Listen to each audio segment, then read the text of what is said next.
What's up, buddy? Good to have you back here. Preseason warm-up on How to Learn, brought to you by Paul at Three Nails Bibles. If you need a Bible rebind, a Bible cover, then give Paul a holla. I'm going to do an episode to answer a question that I get oftentimes. And the question is, that word got out at one point, and I know how this happened, and it's my fault. Word got out that I read 150 books a year. And I get the question, how do you do that, dude? That's like a book every other day. Well, here's the thing.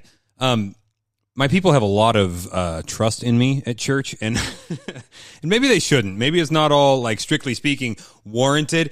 But what happened was I was talking to some guys out in the foyer one Sunday, and I said, you know, I got a goal this year. I'm going to try to read 150 books.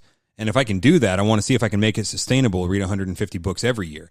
And they were like, that's crazy, man. I'm like, yeah, but I think I can do it, and here's how, and whatever.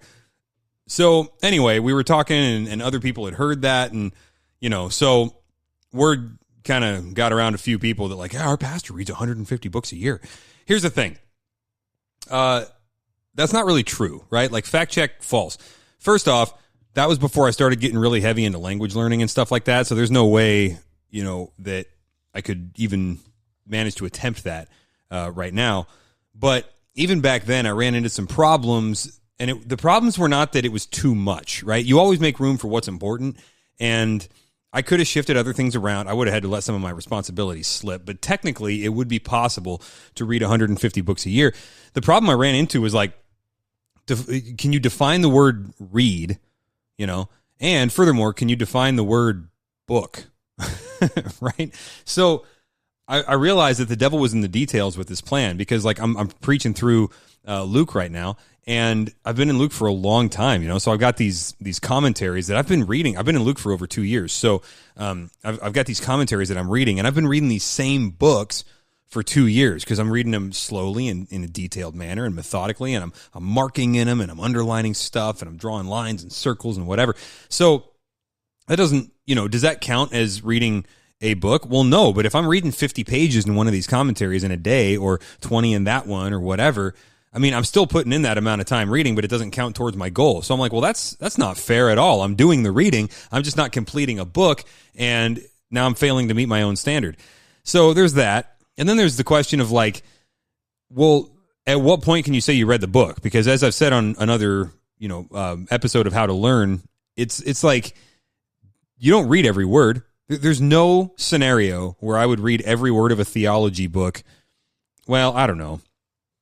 I mean, I suppose I have with a couple of them that I'm really enjoying, where I just sit down and read it from cover to cover just for fun. I'll go ahead and do that. But that's not a normal circumstance. Normally, I'm trying to engage the book to process it, right? So, I mean, you're speed reading. Well, at what point does that become skimming? Okay, that's a different thing. Are both of those considered reading the book? What if I just, you know, jump into the book real quick and tear it apart for an hour to process what the author's saying, and then I put it aside? Have I read that book? I could tell you what was said in there. I could outline the arguments for and against what the guy's saying, which is more than most people can say when they read a book the way we're taught to in school, right? So have I actually read it, though? Because the percentage of it that I read was very small. Well, okay, so you get the point, right? Define read. Well, then you get into the issue of define book.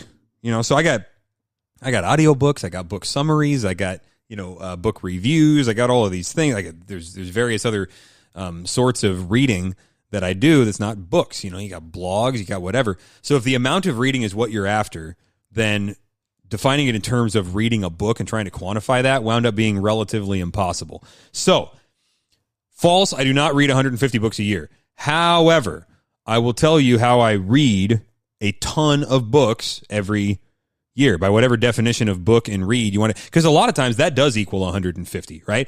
I could say that, and I don't count anymore because, like I said, it's kind of hard to enumerate, but it would not be an exaggeration to say that in a typical year, I probably process, let's say, maybe 120 books, but I'm not doing it in the traditional reading sense, okay? So here's a couple of things that I do. One, I speed read. I just did a couple of episodes on that, and if you haven't heard those, back up and listen to those.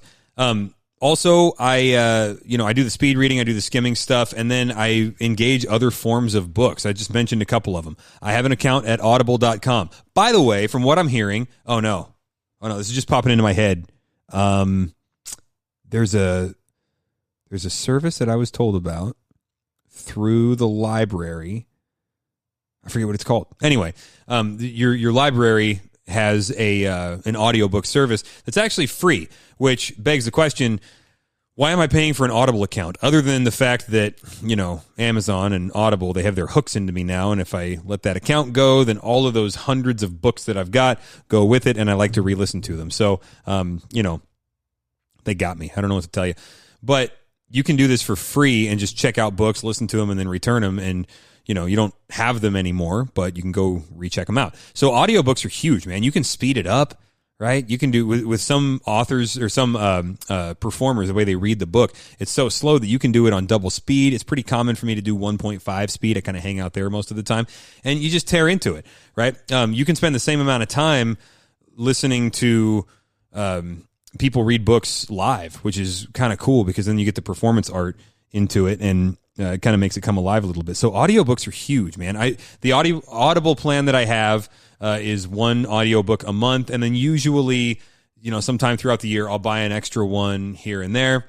That'll happen a couple times a year. If I'm going on a mission trip or something, I might stock up on some audiobooks for the plane ride or when I'm awake in the room where I'm sleeping because I'm jet lagged and I can't go to sleep. I'll put on an audiobook. So I usually stock up before a mission trip, but that's, let's say 15 or, one a month, 12. Let's say that's 18 a year, right? I'm probably doing 18 audiobooks a year. Well, that chops away at 150 pretty good, right? And then you've got book summaries. I love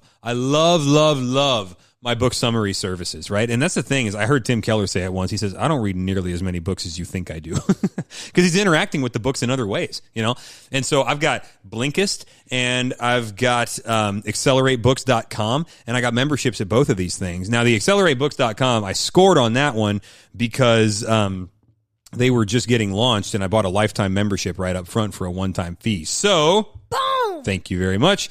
That's money well spent. So I got these two book summary services. AccelerateBooks.com is Christian books, and then Blinkist has everything. And Blinkist is cool because you can download you can go get the book summary and read that, or you can get it in audio. It'll read it to you. So it's the best of both worlds right there. But you can interact with a lot of books. Now, I got to tell you, when you're reading book summaries, your retention is going to be really low, okay? Because I don't know why, but, I'll go on, when I listen to stuff on Blinkist, I listen to a book summary, I'll go on later and okay, scanning, I need something to listen to real quick while I'm on my run or whatever. And then I'll be like, oh, that looks interesting. Wait a second. I already listened to that and I don't remember it. So you don't do that for retention. You do that just for quick touches with books and other worldviews and stuff. So book summaries are cool. Book reviews are awesome. And you can go to the New York Review of Books or whatever. I mean, there's different ones. But book reviews are great because then not only do you get the summary of the book, you also get the popular level reaction to the book. Right? And so it can be a little tricky because you're only hearing about something through somebody else's, recounting, and they may or may not agree with the actual book. So it's a slanted view. But if you look at it the right way, you're getting the content of the book in summary form, and you're getting the reaction to it. So you're going to hear the positives and the negatives, right? So that's one of the ways that I do it. The other thing that helps me read a lot of books is to, read books. This is such cheating.